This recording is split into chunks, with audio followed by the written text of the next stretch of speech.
Galoutariz enem ginnik, mar plij. Ok, donc anvet on soaz, mais o eus plougastel. A kroget meus gant ar meldroad gouezelek, daou blaso. A chetur c'hoari a ran neuze e skipail ar broleon. Demat me zo brieux deus skipailh broleon Gaelic football. Da stanga eo o veskenta e kan a loar.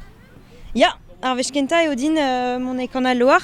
A dedon dresol evit ober al yulvad evit lakad ar reviant da zizoloi ar sport meldroad gouezelek.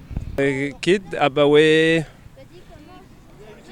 dek bloavezh dam sonj evit kiniget meldroad gouezelek e kan al loar. Gret dija un nevel bloavezh ouzo. Galerez displeg reouleno ar football gaelic bihan a bihan. Ya, neuze ar meldroad gouezelek ve c'hoariet gant an taouarn hag an treit.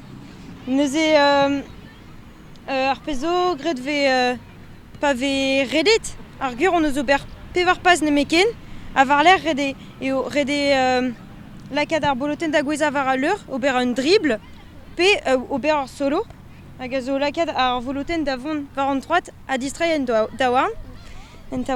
A var l'er pal ar c'hoari o lakad palioù neuze evel a rugby e tre an daou peul braz, bezo peulioù braz mose, ma ve laket a-us dar bar transversal, evel tapet ur poen, a ma ve laket dindan, evel e palioù meldroad boutin, evel tapet tri foen.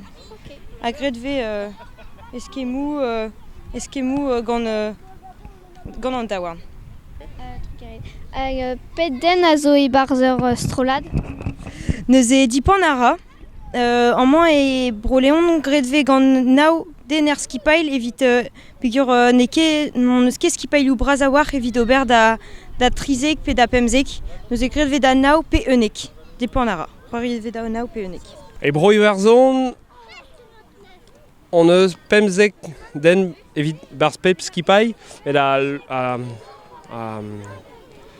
leuren an da chen a zo kalz brasor. E Europa non eus ket ta chenou ken braz hag e broi werzon, neuze e ve c'hoariet gant eunek c'hoarier e Europa. Kalz bihan nor an da chen amañ.